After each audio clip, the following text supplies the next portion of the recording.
Hi, this is Thijs from Varnish Software, and today we're doing a joint webinar with the lovely people of CacheFly, and I have the CTO and the founder of CacheFly right here with me, Mr. Matt Levine. Hi, Matt. How are you doing? Good, Des. How are you? I'm great. So my name's Matt Levine. I'm the CTO and founder at CacheFly. We were founded in 2002, so we've been doing the CDN thing a little while now. And, we help our customers entertain the world is kind of our tagline. So also a little education, also help some people do some business. But, fundamentally, we're here to make the internet deliver a better experience for users. You're built on top of Varnish, am I right? We are. Our caching layer, we moved to Varnish in, I want to say it was 2013. And prior to that, we'd had a homegrown, open source based 10,000 patches away from mainline solution to get our caching solution where we wanted it. And we moved to Varnish, specifically Varnish softwares, build to Varnish, the supported version, originally for MSE. So our big challenge originally with Varnish open source was with the size and variety in our object catalog. The file backend just wasn't cutting it for us. So originally we moved for MSE, and I think at last count we might be using 8 or 9 of the vmods now. So it's we're trying to leverage everything we can to deliver the best experience for our customers. Yeah, and that's something that I hear a lot at Varnish software, and especially with the clients who build CDNs and video platforms on top of it, is that MSE is like the main feature they use. MSE, for those of you who don't know, is short for Massive Storage Engine, and it's a custom storage engine, or a stevedore as we call it internally, that does a best of both worlds between optimizing memory consumption, use of memory, but also having a persistence and disk layer so that you can store like terabytes of data on a single server. So for someone like you who operates and runs like a major CDN, that's like a big part of it. Yeah, and we were happy with MSE, the last version, already. It was already such a win for other reasons. But this has actually eliminated our biggest engineering challenge. And it was something we started talking about probably 4 years ago. And the team did a great job, again, totally making effectively a new version of MSE that was decoupled from just using the page cache for file caching. And I would say from a caching standpoint, from the 20, if it's 2080, from the 20%, that's probably been the single biggest win operationally for us in the last 6 or 7 years. Has been, the engineers get to breathe a sigh of relief about like, oh my God, what's the kernel going to do this week to our memory? So it's been the most transformational thing from our standpoint in our relationship with Varnish software over the last 7 or 8 years. But not to take away from all the vmods and all the other features that we use. Yeah. But at the end of the day, features aren't useful if it doesn't scale. No, but your 20% is our 80%, and that's one of the key. That's like a good summarizing point for this topic is like there's always specialists. You specialize in specific types of CDNs. There's so many incarnations of CDNs. There's so many brands. There's so many flavors. You specify or you specialize in one thing. We have a specialization. We depend on libraries that were written by other people to keep it up, to make sure that it's not exactly a house of cards, so to speak, but that the structure is there. Yeah. But what I do want to talk about is multi-CDN, because we've touched on it a number of times. You talked about that the APIs aren't always there. Like, I'm going to start approaching this from a commercial point of view. You are a CDN vendor, a pretty big one. I think we got a report earlier this week, sort of rating that you were number 2. Like in a list, I could send you the link. There was like definitely not in terms of traffic, but maybe in terms. No, I'm talking traffic. But like, there's so many measurements. I think it was also in terms of quality. I saw a list and you were number 2. So what would be the logical decision from a commercial point of view is drive all that traffic to you. So enlighten me on multi-CDN. Why would you send traffic to other CDNs knowingly? How does that work? Sure. So we like multi-CDN for a few different ways. So from our commercial standpoint, the reason we like it is just what you said, which is that we're usually pretty good at performing. And multi-CDN at its core, whether it's via test files or whether it's via the API or whatever it is, it's a bit of a meritocracy. So there's no, you don't need to listen to who says they're fast. You don't make decisions based on anybody's marketing or how much the sales team convinced you they were fast. The numbers speak for themselves. So from our standpoint, our best way to approach a customer is somebody who's already doing multi-CDN and say, put us in, don't commit any traffic to us, and make sure it's on performance mode. Give bits to whatever CDN is fastest. I'm not gonna tell you that we're better. I'm not gonna send you that report. I'm not gonna do it. Just put it on. If I'm lying to you, I'll get no traffic. Your multi-CDN thing will say, oh, they're not that fast. And so that's our biggest advantage that we see in the market as somebody who is likely to gain more traffic from multi-CDN than lose it. I think it's very different if you were selling on reputation or somebody did a deal with you because of good marketing. Well, that happens as well, of course. Like if you're already in the multi-CDN business, you have a way of measuring these things, and then indeed the numbers speak for themselves. But like your average company looking to outsource like web acceleration, they're just going to look for what's out there with has good pricing, which has a good reputation. There's some names in there that people like. and that's okay. There's nothing wrong with that. I think the multi-CDN today has some pretty specific use cases. So everything is a trade-off of complexity, management, cost. So the first thing to keep in mind, multi-CDN isn't free. And in many cases, I know some customers who pay more to their multi-CDN vendor to balance between the CDNs than all of their CDN bills combined. So it's not. But do you provide these services? Because because you can be thrown in the mix in a multi-CDN, but do you provide like multi-CDN services yourself? If somebody comes to us looking for implementation help, we will introduce them to partners. So we pretty much work with everybody that's doing multi-CDN, and we're happy to help people on a consulting basis, but I prefer, if I'm involved in the engagement, I try and be as arm's length as possible. I don't like the idea of being the fox in the hen house. It makes me physically uncomfortable to have a customer say, hey, can you configure our multi-CDN for us? And I'm like, I have a vested interest in how this goes. Like, why don't you have, and I also, it would be one thing if when we turned it on, we were like 8%. But I know from experience, we're pretty good at performing. So when we turn it on, it's going to be 30%, even in like a 4 or 5 CDN mix, might even be higher. And then you're going to look at me and go, did you really configure it fairly? Or what did you put in there? So, but that's always, there's a trade-off, right, Matt? So performance is your strong suit. Yep. Like, I won't put you in the spot where you have to talk about weaknesses. It's not really a weakness, but there's always a trade-off, right? So there's things you focus less on. What would that be in your case in regards to multi-CDN? Well, in regards to multi-CDN, I think there's not really, I don't think we have a trade-off there. And the reason I say that is where we would normally be in a position where I would say we can't do a good job with you as somebody else is more the wraparound services.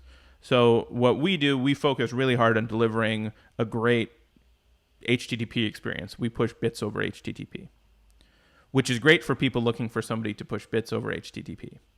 When you're looking for a complete video solution that's going to give you analytics and a player and all those things, we sometimes serve those companies or we partner with those companies or we're in their CDN mix, but we don't provide that same wraparound experience that some other CDNs do. So if you're looking for some pretty specific, almost professional service level type engagements, we don't really do those things. But with multi-CDN, by the nature of it, you already can't use that with everybody, and you're reduced to the lowest common denominator of feature sets. I was about to use that term as well, because like some company A has that feature, company B might have the same feature but implemented differently with a different API. So it's like you have to indeed use the common denominator, and that's just what you said, just sending HTTP requests and making sure they come through fast. So you're right there. And where we do help people that are just getting into it, because of Varnish and the other parts of our software stack, we're very flexible in what we do. So we have some people that are just trying to dip their toes into multi-CDN. They're using somebody else today, and let's say they use token auth for their video segments. We just implement our competitors' token auth on our servers, so they can use the same signed URLs with either CDN. So that's one way we help people. We're also pretty experienced doing multi-CDN. So when we, once in a while, we'll field a support request that is for a multi-CDN customer, and it's clearly not us. They're clearly sending some, or a better example is an incompatibility. So we've caught examples for people where they say, hey, this is broken, we don't know why. And we'll dig into it and we'll go, actually, you have 4 CDNs in your multi-CDN setup. CDN 3 is serving a different E tag for this object than the other 3. And that's why you're seeing this behavior. Or that one's actually serving gzipped encoding when everybody else is serving the plain text. So when you go to 304 that, you're going to run into problems. So I think it's helpful that we have experience. We've been doing it a long time. We partnered with some of the earliest multi-CDN vendors. But it used to be a thing where you tried a CDN and they failed you in some way. So then you moved, and then they failed you in some way. And then you looked for somebody else, and then you were happy for a while, and then you weren't happy anymore. And then after 4 or 5 CDN attempts, you ended up on multi-CDN. There is nobody. Your use case supports it, because like it's a bit of overkill. This is not like multi-CDN is not for everybody. It's like for people who are very sensitive to traffic spikes, who probably want low latency, who might be all over the world and are looking for the fastest way to go from point A to point B. Yeah, and today I think the only clear-cut example, there is nobody who has launched a consumer-facing video service of any scale in the last 5 years who does not use multi-CDN, including those people launching video services who have their own CDN. So large cloud player that's also a big retail player that also has a video streaming service does not just use their cloud CDN to deliver their video. For the reason that even if you're number 1 or number 2, what that means is across all of the prefixes in, let's say, the Philippines, your average speed is the best. But you might be worst. You might be worst to 4 of them. And somebody else might be best to those 4. And what multi-CDN allows you to do is put all the CDNs in the best possible scenario to succeed. And that's the other hidden benefit on the commercial side if you're a CDN. Let's say you know that you're full to somebody. And that person that you're full to is really hard to get upgrades with, and they're a pain to deal with, typically a nationalized telecom. And in a pre-multi-CDN world, your customers are going, hey, you're slow today to this place. We're getting complaints from this place. This is really bad. In multi-CDN, it goes away. They're like, oh, you're worse than this other CDN. It's going to go to there. So you still have to fix it. And then hopefully once you fix it, you're rewarded with revenue. So you have a profit incentive to make the network better. But at the same time, if something is broken, you have to do less scrambling for multi-CDN customers because it's already been shifted. So it allows you to move away from big capacity problems on the CDN side. But on the client side, you only get to see everybody's best effort. And you're relying on HTTP best practices because like you're talking about bits over the network, but it all comes down at the layer 7 to HTTP and all the best practices that HTTP has and all the mechanisms for caching that we're obviously leveraging, not just CacheFly, not just Varnish, but everyone who is in the content delivery space who does something with HTTP. Like there's like a lot of people underestimate how powerful HTTP is to get that job done. And in this changing environment that we live in, like we're seeing that although the interface and the API of how we communicate request response base remains mostly the same, like what is under the hood is constantly changing. Like we've been using HTTP 1.1 for a super long time. All of a sudden, we got HTTP 2 because we realize all of a sudden that like one request per connection doesn't really cut it in a sequential way. We need to parallelize it, and then we go full duplex. And all of a sudden we notice that TCP is a bit bothersome when doing that. And like Google invented Quick. Quick is the basis of HTTP 3, whereas also HTTP 2 was based on Speedy. So all these industry things are changing, whereas the way we're communicating very much stays the same. Like a cache control header is still a cache control header. And although there might be some implementation differences, vendor to vendor, and some like opinions that people have on how they should behave in regards to specific things. Let's say to cache control as max-h versus max-h, public versus private, must revalidate, stale while revalidate. All these things are inside the headers. Like it is a matter of reading the spec, applying it, and that's the common denominator we're talking about, right? HTTP and the possibility of HTTP to cache data using all those best practices. Yeah, and you look at it took somebody the scale of Google to move some things forward, but even then, where HTTP is deceptively simple, TCP is deceptively simple, TCP/IP is deceptively simple. The challenge is that if you could force an upgrade on everybody, it would all be easy.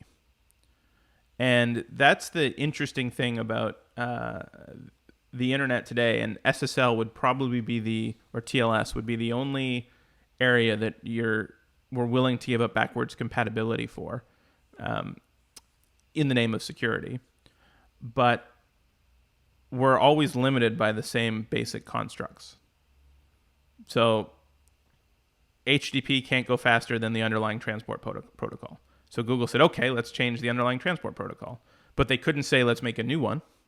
Nope. So they said, okay, well, we have to use UDP. And what can we build on top of UDP? And in the end, Quick is you're just reinventing TCP. It's not that at the layer 7, right? You're just removing all those controlling mechanisms and those acknowledgements, and you're putting it in the HTTP level and making it happen there. So for us, it's not we run on all of our servers. We already run our own congestion control algorithm over TCP. Quick is just that, right? So it's shifting the congestion control to user space instead of being a kernel module. Other than that, it has to do the same things that TCP does, but it's a fresh start at doing things the right way because you don't have to be backwards compatible in the way that TCP and you have does. Context because you know what problem you're trying to solve, because you're closely tied to HTTP, so you're trying to solve the problem that HTTP has rather than being a general purpose like sending packets from A to B. I don't know that will be true in 5 years, but it's true at the moment. Like I can see quite a lot of applications that like the idea of doing congestion control themselves, pulling the UDP congestion control part out of Quick and using it for their own non-HTTP applications. But at the end of the day, it's just a windowing protocol and has the same restrictions that TCP does. And that would have been an interesting way to start about the latency conversation as well, which is that TCP and Quick don't let you miss data. As long as you can't miss data, and what that I mean is, let's say you go to the CNN homepage, as long as you require that by the time the page loads, you have a C and an N and an N, and all the pixels in every single letter need to be there. There's only so much innovation you can have, as opposed to the let's say latency. So the pure latency argument would be, well, the latency is really good, and we want the CNN to load as fast as possible. And if we're missing 20 or 30 pixels, that's okay, but it will load really fast just with the missing pixels. That's the difference between latency and throughput. And that the throughput, why it matters, is there's a guaranteed delivery aspect to it. And that's why it's hard to predict throughput from latency, because throughput is latency and bandwidth and loss all together. And they don't work. They all need to be working cohesively to deliver all three letters with all the pixels to your browser. And as it relates to Quick, it sounds like it could be doing more awesome stuff, but the reality is just bringing it up a layer where you give more control to the web server and you have more visibility into what's happening. But it's not like Quick can somehow get away with no congestion control, at least not now. It would be interesting if there was a variant of Quick that didn't have congestion control for, let's say, streaming video, and it just let garbled frames happen, or dropped frames, or dropped data inside a frame, and the video client just rendered whatever it got. And if it was missing 10% of the data, then there was 10% of the pixels that were green. Because that's how you can do real time, right? You can either have a network that guarantees delivery, which looks like the old telco system, which everybody's ripped out in favor of IP, which does not guarantee delivery. And if you had the ability to say, no, there's no guaranteed delivery, if there's 10% packet loss, you're not going to see 10% of the movie. That opens up a different world of things that you definitely couldn't do with TCP, that you could do with UDP, because by its nature, it's fire and forget. We do need to talk about one more thing, because we're already an hour into this. And okay. It's very cool. Like, I could do another hour, but I'm not sure our audience can. So, I just want to make a closing note on those choices we have to make, and then we have to bring it down to, like, I want to talk more about micropops and apply it. Like, we always use our Philippines use case. We might want to elaborate why the Philippines and talk about other regions of Asia. But I was in this panel conversation about video and about OTT, and there were like 3 different use cases. There was a sports broadcaster, there was someone who did anime videos, and then there was this third party. And you talk about what do you want in terms of delivery of video. And the guy who did sports broadcasting said like 60 frames a second is really important to us, because like if you're doing sports, like the transition of the ball, like seeing that in a fluent way is super important. Then the other guy said, like, for us, color space, HDR is really important because we're working a lot with colors. So in terms of that, like, that's their priority. And then the other one just said, we want the resolution, we just want the 4K aspect of it. So there's always choices to make, and underlying, like, what you need in terms of technology heavily depends on the use case. And it's very disappointing when you talk to experts and then you pose your problem and they always say, well, it depends. But that's the reality. There's so much nuance on the internet that it depends is the correct answer, as long as you can then justify, like, when you drill down and talk about the use case. Like, especially from that last example, do you use 60 frames a second? Do you go for more pixels, or do you want the color space? Well, what's interesting, though, is it sounds like it depends is challenging and hard and a bad answer. But if you think of traditional broadcast, that's a way better answer than no, which is what it was. Like, the satellite systems worked the way they worked. The cable systems worked the way they worked. There was no, this channel we're going to let do 60 frames per second, and this channel can do HDR. So it's deceptive in that you want it to be simpler, but the power of delivering all of those over the internet is that you do have choice. And you can find a way where one person can focus on 60 frames per second, somebody can focus on HDR, somebody can focus on 4K in a way that traditional broadcast wouldn't have allowed that, because it's one cable platform or satellite platform or... And there's always a trade-off. Like, there's never a silver bullet, because then the trade-off would be, well, the internet is not specifically designed for broadcasting. There's just so much going on there. So, like, that guaranteed delivery you were talking about that broadcasting networks do have, well, you don't have that guarantee, whereas the people do have that expectation. Like, with all these streaming services coming to life now, like, I'm from Belgium. Disney Plus released last week or so, where we're at. Yeah. It's a major deal, and people are going to want to have that same experience. Always want to watch it in 4K if you have that 4K service. Or like, I have Netflix at home on a 4K TV. I always want to watch it in 4K, but sometimes there's a little bit of congestion on the network. It's tough to spot, and then you only have 1080p. See, well, yeah. Well, I think of all of this as great, because it just shows where we've come, right? So all you're talking about right now is expectations. And when we started supporting people streaming video on the internet, it was novelty. Didn't matter if it buffered, didn't matter what the frame. It was like, oh my God, I'm watching a video on my computer. Can you believe it?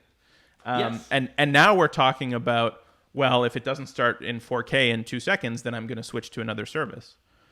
that is a huge leap in how far we've come to what we can do over the internet. And the fact that there are expectations that we cannot meet now, I think just proves how good it can be. And so It can be that good, but we're using technology that wasn't originally designed, and we're seeing like technology, like all the new technology that comes out there comes from these changing expectations, but also the use case that differs. Like all of a sudden, we have to use HTTP, a protocol that wasn't invented for video streaming. We have to do video streaming in an efficient way. Yeah, but I feel like there's nothing new under the sun. So, satellites that were launched to support TV weren't ready for HD, and it was the wrong technology to delivering HD video to televisions. So they had to really clamp down on the encoding, and they had to use more spectrum than they wanted to originally. Nothing is ever future-proof, and everything at some point is always cobbled onto something that wasn't designed for what it's doing. The electric grid wasn't designed to power electric cars, and it will all fall apart if tomorrow everybody replaced their cars with electric cars. The good news is nobody's doing that. Really, really good. The internet would fall over if everybody tomorrow turned off everything they broadcast on their TV and we tried to bolt it onto what we have. So I'm optimistic about it. And not to say that you're pessimistic about it, but I think of the fact that we have expectations. We might not be able to meet them. We're doing it on top of this technology that wasn't built for. I think that sets us up really well for what the future looks like. And as that relates to your micropop question, we're sort of trying to look into the future of, a 5G mobile world with 8K content, with expectations that somebody, when they press play, it's going to play. And what we've started to explore the idea of is doing what we call micropops, which the CDN 1.0, the traditional thought about what CDNs do is, CDNs cache everything, right? You send them a request, they cache them. That's what we do today. But that doesn't scale to if you build the edge, if the edge is to mean 5G in, let's say, we'll get away from the Philippines because we've been talking about the Philippines too much. Yeah, too much. Let's say we it's like Japan. the people in the Philippines. They're lovely, but we need to, the APAC region is bigger than the Philippines. So Japan, potentially, you would say, the number of 5G pops in Japan might be 900. And then you say, and we want to deliver 8K content. Well, the math of how much storage it would take to cache all of that doesn't really work. It does if we can go back to charging people $2,000 a megabit for CDN-ish. But other than that, there's no way to just cache ever-growing files in an infinitely growing number of places. So, and at the same time, it's going to be tough to do to deliver a good user experience without building out to those pops. Because, and now I get to use the word, because latency does matter as it relates to the total throughput experience. So fundamentally, CDNs cheat the speed of light. That's what we do. That's how things are faster. We put things physically closer and it allows us to reduce the latency, which gives us more possibilities and ability to deal with packet loss and deal with congestion and things like that. So knowing that there's still a win by putting it physically closer to people, just having the conversation where the conversation is TCP or quick protocol level conversation closer to people, even if the content's not there, can still deliver a huge performance win if we have good connectivity from where the content is to where our micropop is.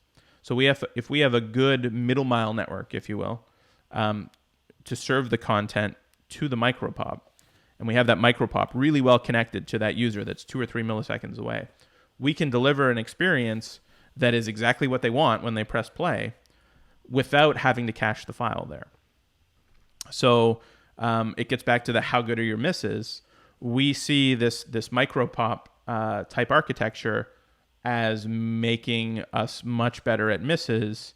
And as we forecast 8K, 5G, all those things, the cache hit ratio or the cache byte ratios have to go down. If right now the customer is at 95% and they're doing 1080p video, necessarily 5 years of growth and they're doing 8K, it's going to be 60%. So how can we improve that new 30% of misses that their clients are going to experience? And the answer is still put things closer, physically closer to people, but the thing doesn't need to be the content. And using the Japan example, if you're there in your hotel room and you're turning on Belgian video streaming, we might say, you know what, we'll just serve the miss. We don't need to keep Belgian soap operas. Not to say you watch soap operas, but I would. Belgian soap operas in our local pop in Osaka. Maybe that's not the most efficient use of space. Maybe that's not the most efficient use of a micro pop or a full pop. But build some of that intelligence about the content, about the client. Is it going to be requested again? Are there 8 people in this hotel from Belgium that are all there for a conference? Maybe we do cache it. But apply some level of either just straight intelligence or machine learning or AI, or pick a buzzword. But use the ability to know more about the content. Put it in the right places, which doesn't always mean as close to the user as possible. No, because geolocation is not the only factor. It's like the connectivity. Sometimes you can take a longer route, but if it's quicker, well, mission accomplished, because again, it's all about the expectations, not about the technology or the physical aspects. We're just using technology as a means to an end we're just, maybe it's a bit of a strong statement, we're professional cheaters. We want to make believe, right? We built this image of this internet thing magically works and OTT services magically work, but we're just trying to figure out what the next bottleneck would be and anticipate that, figure it out. And then there'll probably be another bottleneck that we have to tackle, and just it doesn't stop. It's like an infinite loop.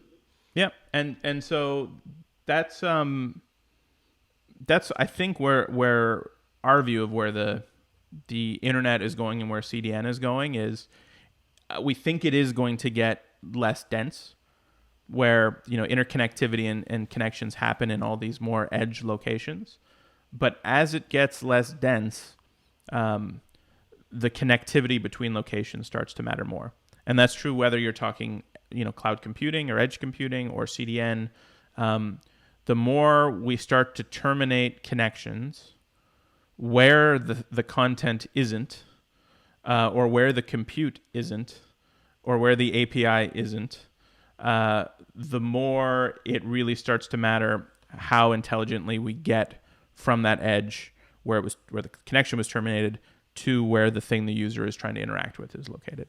So I think the first 20 years of CDN were about building an edge. I think I'll borrow your 2080. In the future, I think it's going to be 20% edge and 80% connectivity.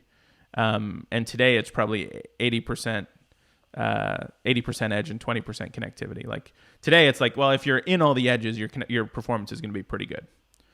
10 years from now. Well, you clearly have experience with that, and let's use the remaining minutes we have to like apply this to the Asia Pacific region, because you're probably active there as well. There's a lot of lessons that you have learned. We've deliberately used the Philippines, because why? Like, explain to the audience why we did that. Like, why did we go for the Philippines? It's an interesting market because of the way the terrestrial cables don't go there, and how most connectivity is over subsea cable. But as well, at least for our purposes, most of our content is English speaking. So today, that's a specific market where we have a lot of people consuming our customers' content, and it's challenging to deliver there without having a local presence. You have options with Singapore, Hong Kong, Tokyo, if you think of those as the big quote-unquote connectivity points, but none of them are particularly close. Hong Kong, if you get the right fiber path, subsea would be fastest. It's still 25 milliseconds round trip, which is almost crossing half of Europe, if not all of Europe. So, but it's also a market with really good broadband penetration and high expectations. So it's as true for the Philippines as it is for most countries that aren't emerging markets. In general, broadband speeds and penetration in Asia are better than certainly North America, and sometimes are better than Europe. So you have really well-connected eyeballs with distant peering points for the most part. It's getting better. But it's also an expensive place to be doing business still when it comes to bandwidth. It is not on the same scale to deploy infrastructure as it is in, say, North America and Europe. So a lot of things need to get better for the experience to be good. But at the same time, there's nothing but opportunity. So it's we're taking what we've learned in North America and Europe, South America, and trying to apply those playbooks to not just, Philippines is actually a pretty easy solve, but there's a lot of Southeast Asia that's harder. But at the end of the day, it's how do we continue to build that edge, what today is the CDN edge, what in the future might be the 5G edge, in places that don't have the data center density today. You can't just go into 15 data centers in the Philippines that are well connected and well peered. They don't exist. So hopefully the idea of micropops and 5G edges allow us to have some penetration in those places where there's not a traditional sort of carrier neutral data center environment. But it's early, and I don't know. The things we think today might be wrong. Like, do you have like a micropop in there in the Philippines, or are you considering it, or are these things that are tailor made for specific clients of a certain scale and a certain location? No, there can be that too. We do have 2 micropops going into the Philippines this quarter, with 2 different carriers because there's no real good peering between them. And then otherwise, there's a new exchange point going up in Japan on the very west coast that we're going to deploy a micropop into. We're looking at doing one in Vietnam this quarter. So it's part of our strategy. I think it's going to be how we scale in the region. We're going to continue to add a few of our traditional larger pops, but micropops allow us to be much more nimble, work with just an individual carrier. So it's almost like the embedded Facebook caches or Netflix Open Connect. Yeah. So you can get inside a carrier's network way easier if our CapEx to do it is 10K versus 400K. It just allows us to deliver a better experience to more distinct network edges than if we continued to think of it as, okay, how do we build something where we could cache all the things all the time? But then again, it depends on where the demand is. Is the demand on the client end, or on like one of your clients, or actually the end user who is consuming this? Like if you have some of your CacheFly clients who really want to be there, well, then it makes sense to build that out. But just hoping for, maybe your metrics show that for specific kinds of content that didn't come out of an inquiry that said build us a micropop in the Philippines, you probably do measurements to figure that out as well. Like, oh, all of a sudden we see all this traffic coming from the Philippines. We don't have the most efficient route. It might make sense to put a micropop there to, again, drive this back to experience, to improve the quality of experience. Yeah, and I think that's true. Like the drivers, obviously customer demand is a big one. We do look at just inbound inquiries, as in, like, lots of providers reach out to us and say, what would it take for you to put a pop in our network? Those are usually a little harder to wrangle because you're trying to look at all the variables, and we don't really love outsourcing network ops. So the less carrier neutral it looks, the less options we have for controlling the routing. It's a little more dicey. So we tend to look at those inbound carrier inquiries mostly as, okay, if it only went to your eyeballs and only on your network, what would that look like? But the last one that plays into it now a lot more today, and will be a lot more next year, is multi-CDN, which is you can actually go not just, well, are things slow, but now you can say, well, if it was faster, would we get more revenue? And not in the sense of going to a potential customer and saying, hey, if we built a pop here, is that enough for us to win your business? But actually, like, you turn it on tomorrow, and 2 days from now, you have a ton more traffic because multi-CDN has switched it over. So we recently did a test build in Moscow there's a couple of dominant players that we compete with in multi-CDN who have decent presence in Russia. And we went, okay, this won't go very well, but we'll try it. Customers asking, to your point, let's see what happens. And we turned it on and then, oh, that's a lot of traffic. Okay, so we called the partner. We said, hey, can you double the amount of servers we have for this test? And they said, okay. And then a week later, the traffic doubled. And we went, okay, can you double the number of servers again? And they went, okay. And then the traffic doubled. So, we have, for a specific customer, 65 days ago, we weren't doing almost any traffic to Russia for them. Definitely none inside Russia because we didn't have a presence. And 2 months later, I think it's 30% of their traffic they bring to us. So all of a sudden that micro pop suddenly became an actual point of presence there in Moscow, in Russia. Yeah, and truthfully, it's just a bigger micro pop. We still haven't, because it happened so quickly, we haven't had time to backfill it into a more substantial presence. But we also, to really bring the analogy full circle, we also might not build it into a full pop and just leave it the way it is, because on our roadmap anyway was building into Stockholm this year. And Stockholm is a really good place to feed those caches, those micro pop caches in Russia. So we might not end up even fully popping it. We might just beef up Stockholm a little more. So what you're basically saying comes back to how good your misses are. So you probably have a multi-tiered environment where it's perfectly fine to have a miss on the actual edge, as long as what is considered to be the origin is yet another layer of caching that in this case it's Stockholm. Exactly. And today that's it's unfortunate that we weren't able to serve it locally, but that's okay because it's going to perform really well. Our sort of future-looking state with the 5G and the 8K and what we've been talking about is not going to be oh, it's unfortunate. It's oh, that worked exactly as planned. Of course it was a miss. We weren't expecting it ever to be a hit, and this was our plan to serve it, and our plan worked. Great.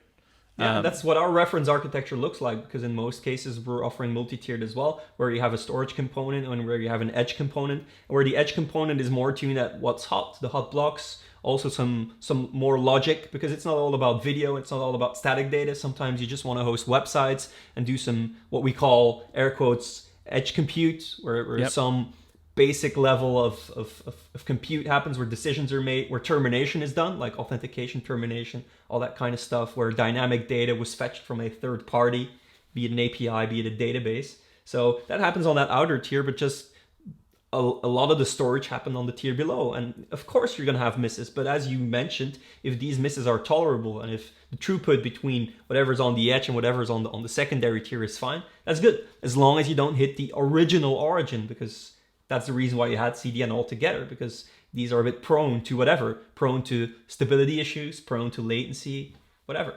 Yeah, and we've built a product called SOS that is meant to solve that. So the first CDN approach to that was we'll cache everything everywhere.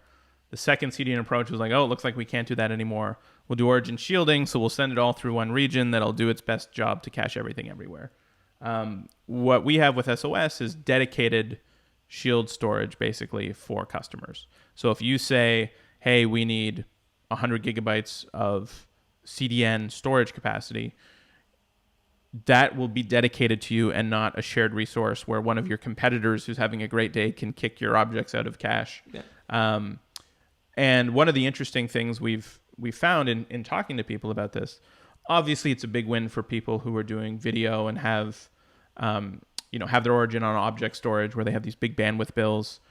We think of it as the S3 bill reducer product. But what we're finding more and more of is two things. Number one, the small, really long tail only customers get a huge advantage from it. So the quintessential example is an e-commerce store with 200,000 product images. They're getting, somebody came to us, they were getting a 30% cache hit ratio on another CDN. And just because they're very infrequently accessed pages, but their average ticket size in their catalog, it was a $10,000 item. So they really wanted that experience when you got to that page to be really good. So giving them a guaranteed quality of service where that was never coming back to origin was a big win for them. But the other perspective that we hadn't really thought that much of internally is cost in the form of compute and or time to generate the objects, and how much to you have of that infrastructure you have to keep available in case you get a surge of cache misses. So by giving people dedicated cache tiers that said, this is your space, nobody's going to evict you from it. We had a customer who reduced their cloud compute bill by more than half, which was like $14,000 a month, just because they knew nothing was going to be evicted from cache. So they knew what the request rate was going to be that they needed to solve for. They were never going to get That's exactly our use case, because that's why we do what we do, right? We're not a CDN company, of course. That's your specialty. We just provide the software to get the job done. And a lot of people want that control. They don't want to be on a shared service. They want to be on a dedicated service. Now, of course, like in your case, you can provide those dedicated services based on the software we provide. But for some companies, it's all about control. Like pricing, of course, matters. But if you have the proper control in the long run, your cost will be a lot more predictable. But people just want to have their dedicated space.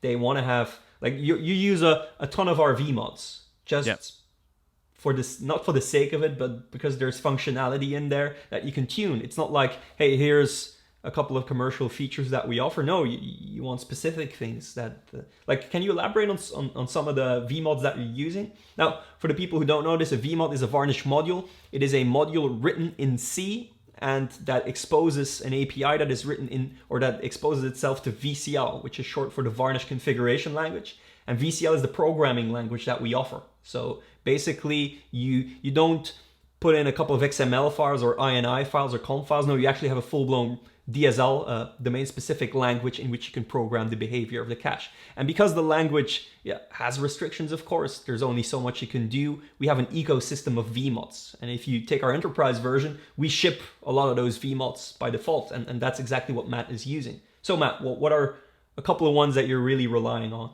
So we rely heavily on the GoTo vMod.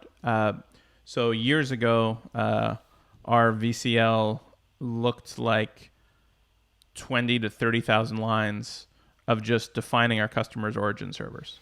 And that's because you, in Varnish, like typical Varnish, especially the open source version, you have to define all the backends individually, and you have to use all the backends that you define. So that's like a constant update job of making sure the inventory is correct. And if you're operating at a very large scale like yourself, this becomes a bit of a pain in the ass. Whereas GoTo is just a module that does this on the fly.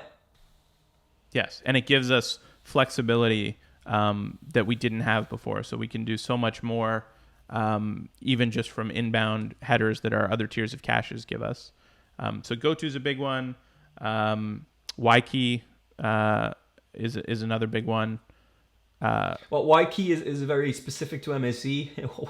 We're very bad, like deliberately we make fun of it, bad at naming things, because we invented XKey, and the next version is YKey, of course, because alphabetically that's next. But YKey was invented because there were specific limitations in XKey that didn't work well with MSE. And since you rely on MSE that much, YKey was the next evolution to make sure that instead of just focusing on URLs, because like when you talk about cache invalidation, which is like, we've been talking about trying to cache as much as possible or talking about good misses, but sometimes you really want to force something out of the cache because you don't want to cache it too long. That's one of my quotes. My quote is, there's only one thing worse than not caching enough, and that's caching too much. And that definitely applies. Like when you have a breaking news website and there's breaking news, but the page is cached and you're not serving that news, well, you're at a competitive disadvantage. So you want to, like a lot of systems have that, especially there's tons of examples, especially in the open source with Magento and Drupal and WordPress and what have you, where they link the invalidation mechanism to the CMS. So as soon as an article is published, a hook is being called that sends off a request to Varnish to specifically invalidate that piece of the content.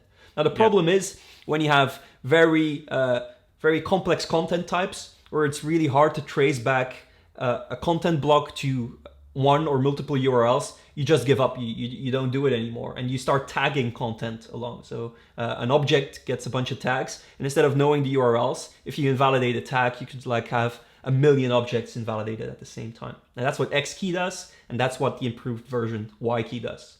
Yeah. So And then far, the the last one reference. I think that we use in an interesting way is we use the VS Throttle module. And one of the ways we're using it today, so the intent of the module was to, I believe, limit the number of concurrent connections a client could make. But we've used it slightly differently, and it's actually today part of the initial algorithm in the micropop architecture. So we use VS Throttle to figure out if we should cache a file or not. So we use that as, instead of having to reinvent the wheel, which we think much of the VMods save us from having to solve a problem that seems that seems like it's a primitive you would expect from a programming language, and it brings some of those right into VCL for us. So that was one where we could not have to keep track of all the requests ourselves and all that sort of thing. But because it's written in C, it's just like a matter of you can implement anything. Like if there's a good enough use case, we'll build it. When there's a good enough feature request, like the next version will just contain that feature.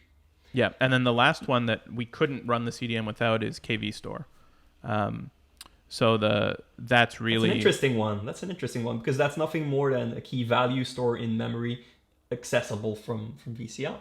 Yeah, and that's the power. It's so simple, and that's why it's powerful. And it's something that would have saved us hundreds, if not thousands, of programming hours to make one that's scalable, functional, doesn't lock when it's accessed by hundreds of thousands of threads, and it opens up the power of VCL quite a lot when you have something like KV Store that allows you to play with data that isn't in the HTTP request, and that was really the missing part that we felt KV Store fixed for us. Was it allowed us to have sideband data, if you will, where we could import data that didn't have to come in via HTTP request, use it to build a response, and it kind of makes the whole thing go on our side. So without those 4 VMods, for sure. We also use Fast 304, so we're up to 5. But we would have to re-architect in a much less good way if we didn't have all of that at our disposal. Yeah, and if we extrapolate that from, because it's easy to say, hey, yeah, these are features that Varnish offers, but it just goes back to doing more on the edge. And like as an evangelist, I come across a lot of developers, and I try to educate them on, look, doing it at the origin is slow, and the trade-off would be, oh, this would be a cache miss because there's personalized data in there or computing happening. You can't cache it. Now all of a sudden you simplify whatever you're delivering, you're storing it in cache, and then that placeholder perhaps where personalized data would be in, you just do that on the edge, and then that's a big one. Like if you can leverage those things that weren't cacheable all of a sudden become cacheable, and that's a big one in terms of performance. Yeah, and as you think about that use case I mentioned for people who, not necessarily big content, it's not necessarily a lot of it, but it's expensive to generate in terms of compute or the time. Like we have some customers who have objects that it might take them 8 seconds to transcode the video or splice together audio. But then once you have a way to cache it correctly, you're saving 8 seconds every time somebody makes a request for that object, plus the compute time to build it. So the more power that you have in your Varnish instance to move things to cache in a way that, let's say, even on a commercial CDN, you wouldn't have that power in the rules. Our customers who have Varnish as the origin that we pull from tend to have the best looking graphs from our standpoint of how long did it take us to pull the object, because they've put the time in to make sure that the miss experience, when it's a miss from the CDN, is as good as it can be. And at the end of the day, that's like I say, might not be today, but in the future, that's going to be the role of what caches are, is to make the miss experience better. Yeah, and like HTTP already has those mechanisms in place, like doing conditional requests using e-tags, using if none match. It's just whenever your cache has to miss because it has expired or it might have been there altogether, you can make it easier. There's mechanisms in there to just revalidate. And if the content remains the same, so be it. Sure. And if it's not, then you just architect for that. Now, Yeah. last topic of the day. We're focusing at, we talked about a lot of random stuff, but I want to end it with something APAC alike, and that's China. Are you working or operating in China, and what are some of the challenges there? Sure. So we have CDN in China today.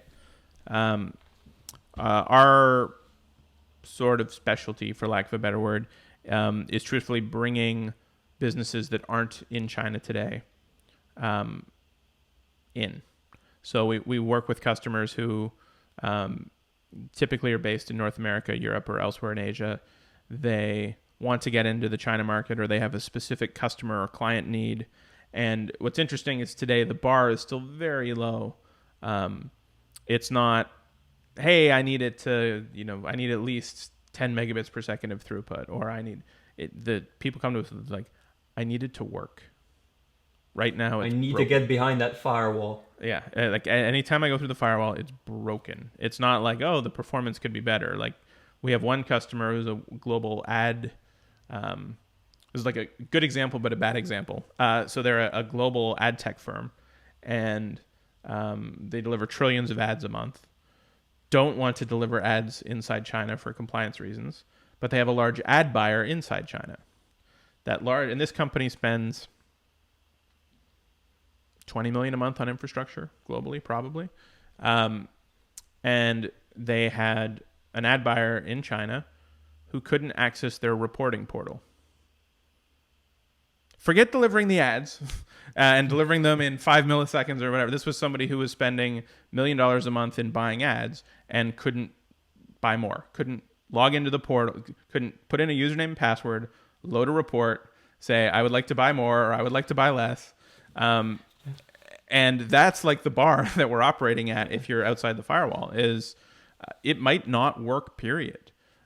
So our advantage, we think, is we have a good partner inside China that we use to help people get ICP licenses if they don't already have an ICP.